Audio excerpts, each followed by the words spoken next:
ಆತ ಕೆಎಸ್ಆರ್ಟಿಸಿಯಲ್ಲಿ ಕೆಲಸ ಮಾಡಿಕೊಂಡಿದ್ರು. ಆದ್ರೆ ದಿಢೀರಂತ ಬೆಂಗಳೂರಿನಿಂದ ಮಂಗಳೂರಿಗೆ ಟ್ರಾನ್ಸ್ಫರ್ ಮಾಡಿದ್ರು. ಈ ವಿಚಾರ ಕೇಳಿ ಆ ವ್ಯಕ್ತಿ ಶಾಕ್ ಆಗಿದ್ರು. ಅಷ್ಟೇ ಅಲ್ಲದೆ ಆ ವ್ಯಕ್ತಿಯ ಸಹಿಯನ್ನ ನಕಲು ಮಾಡಿ ಮನವಿ ಪತ್ರ ಸಲ್ಲಿಸಿ ರಾಜಕೀಯ ನಾಯಕರ ಶಿಫಾರಸನ್ನ ಪಡೆದು ಅವರನ್ನ ಮಂಗಳೂರಿಗೆ ವರ್ಗಾವಣೆ ಮಾಡಿದ್ರು. ಹಾಗಾದ್ರೆ ಕೆಎಸ್ಆರ್ಟಿಸಿ ಇಲಾಖೆಯಲ್ಲಿ ಏನಾಗ್ತಿದೆ? ಇಲ್ಲಿದೆ ಸ್ಟೋರಿ. ಆತ ಬೆಂಗಳೂರಿನ ಸ್ಯಾಟಲೈಟ್ ಡಿಪೋ 6ರಲ್ಲಿ ಚಾಲಕ ಹಾಗೂ ನಿರ್ವಾಹಕನಾಗಿ ಕೆಲಸ ಮಾಡಿಕೊಂಡಿದ್ದ. ಅಲ್ಲಿ ನಡೆದ ಅಕ್ರಮಗಳನ್ನ ಬಯಲಿಗೆಳೆದ ಅನ್ನೋ ಕಾರಣಕ್ಕೆ ಕೆಎಸ್ಆರ್ಟಿಸಿ ಕಂಡಕ್ಟರ್ ಕಮ್ ಡ್ರೈವರ್ ಆದ ಜಯದೇವ್ ಅವರನ್ನ ದಿಢೀರ್ ಅಂತ ಬೆಂಗಳೂರಿನಿಂದ ಮಂಗಳೂರಿಗೆ ವರ್ಗಾವಣೆ ಮಾಡಲಾಗಿದೆ. ಅಕ್ರಮ ಎಸಗಿರುವ ಅಧಿಕಾರಿಗಳೇ ಸಂಚು ರೂಪಿಸಿ ಜಯದೇವ್ ಸ್ವತಃ ವರ್ಗಾವಣೆ ಅರ್ಜಿ ಸಲ್ಲಿಸಿದ್ದಾರೆ ಅಂತ ದಾಖಲೆ ಸೃಷ್ಟಿಸಿ ನಕಲಿ ಸಹಿ ಹಾಕಿ ವರ್ಗಾವಣೆ ಮಾಡಿದ್ದಾರೆ. ಇನ್ನು ಈ ವರ್ಗಾವಣೆಗೆ ಸಚಿವ ದಿನೇಶ್ ಗುಂಡೂರಾವ್ ಹಾಗೂ ಮುಖ್ಯಮಂತ್ರಿ ಅವರೇ ಖುದ್ದು ಶಿಫಾರಸು ಪತ್ರವನ್ನ ನೀಡಿದ್ದಾರೆ ಎಂದು ಸಹ ದಾಖಲೆ ಸೃಷ್ಟಿಸಿದ್ದಾರೆ. ಬೆಂಗಳೂರಿನಿಂದ ಮಂಗಳೂರಿಗೆ ಟ್ರಾನ್ಸ್ಫರ್ ಅನ್ನು ಮಾಡಿದ್ರು. ಈ ವಿಚಾರವನ್ನು ತಿಳಿದು ಜಯದೇವ್ ಅವರು ಖುದ್ದು ಆಶ್ಚರ್ಯಚಕಿತರಾಗಿದ್ರು ಅಂತ ಅಂದ್ರೆ ತಪ್ಪಿಲ್ಲ. ನಂತರದಲ್ಲಿ ಅವರು ಸಾಕಷ್ಟು ಹೋರಾಟವನ್ನು ಮಾಡಿ ಸದ್ಯ ರಾಮನಗರದಲ್ಲಿ ಕೆಲಸವನ್ನು ಮಾಡ್ತಾ ಇದ್ದಾರೆ.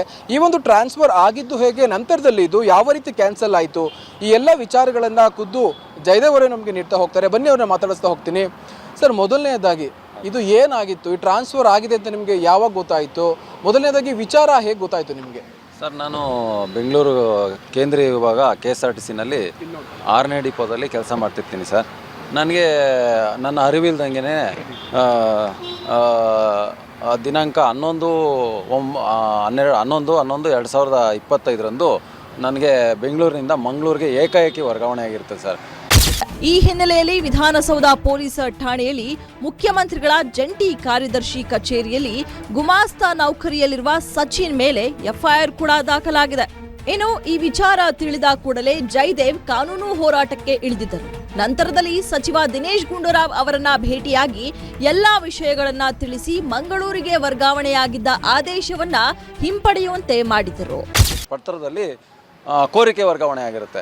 ಇಲ್ಲಿ ನನಗೆ ಗೊಂದಲ ಆಗುತ್ತೆ. ಇಲ್ಲಿ ಕೋರಿಕೆ ವರ್ಗಾವಣೆ ಇದೆ, ಇಲ್ಲಿ ಆಡಳಿತಾತ್ಮಕ ವರ್ಗಾವಣೆ ಇದೆ ಅಂತೇಳಿ ನಾನೇನು ಮಾಡ್ತೀನಿ, ಇದನ್ನು ಪರಿಶೀಲನೆ ಮಾಡೋಕ್ಕೆ ಹೋದಾಗ ಈ ಪತ್ರಗಳೆಲ್ಲ ಮಾಹಿತಿ ಹಕ್ಕು ಕಾಯ್ದೆಯಲ್ಲಿ ಸಿಕ್ಕ ನಂತರ ಅವರೇ ಮತ್ತೆ ಆಂಟನಿ ಜಾರ್ಜ್ ಅವರು ಕಚೇರಿಗೆ ಕರೆಸ್ಕೊಂಡು ಎಲ್ಲ ಪತ್ರಗಳನ್ನು ವಾಪಸ್ಸಿಸ್ಕೊಂಡು ಯಥಾಸ್ಥಿತಿ ಏನದೋ ಅದನ್ನು ಮಾಡ್ಕೊಡ್ತೀನಪ್ಪ, ನೀನು ಎಲ್ಲೂ ಪ್ರಚಾರ ಮಾಡಬೇಡ ಅಂತ ಹೇಳ್ತಾರೆ. ನಂತರ ಏನು ಮಾಡ್ತಾರೆ, ಅವರು ಇಲ್ಲಿ ಅದೇ ಡಿಪೋಗೆ ಕೊಡಬೇಕಾಗಿತ್ತು ನನಗೆ, ಮೈಸೂರು ಸ್ಯಾಟಲೈಟ್ ಡಿಪೋಗೆ, ಆದರೆ ಅಲ್ಲಿ ಕೊಡೋದಿಲ್ಲ, ರಾಮನಗರ ಕೊಡ್ತಾರೆ. ಈ ರಾಮನಗರ ಅಂದರೆ ಬೆಂಗಳೂರು ದಕ್ಷಿಣ ವಿಭಾಗ ಕೊಡ್ತಾರೆ. ಆ ರೀತಿ ಆದ ನಂತರ ನಾನು ಈ ಎಲ್ಲ ಪತ್ರ ವ್ಯವಹಾರಗಳನ್ನ ತೊಗೊಂಡೋಗಿ ದಿನೇಶ್ ಗುಂಡೂರಾವ್ ಅವ್ರ ಹತ್ರ ಇಟ್ಟಾಗ ಅವ್ರ ಕಡೆಯಿಂದ ಆಗಿರ್ತಕ್ಕಂಥ ತಪ್ಪುಗಳು ಏನಿದೆ ಎಲ್ಲ ಪರಿಶೀಲನೆ ಮಾಡಿ ಇನ್ನೊಂದು ಪತ್ರ ರೆಡಿ ಮಾಡ್ತಾರೆ.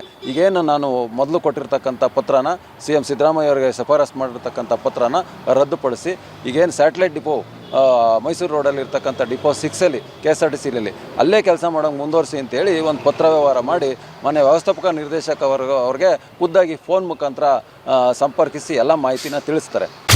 ಇದರಲ್ಲಿ ಕೇಂದ್ರೀಯ KSRTC ಸಂಚಾರಿ ವ್ಯವಸ್ಥಾಪಕರಾಗಿರುವ ಆಂಟೋನಿ ಜಾರ್ಜ್ ಹಾಗೂ ಇನ್ನಿತರ ಹೆಸರುಗಳು ಸಹ ದೂರಿನಲ್ಲಿ ಉಲ್ಲೇಖವಾಗಿದ್ದು, ತನಿಖೆ ನಂತರವಷ್ಟೇ ತಪ್ಪಿತಸ್ಥರು ಯಾರು ಎಂಬುದು ಬೆಳಕಿಗೆ ಬರಲಿದೆ.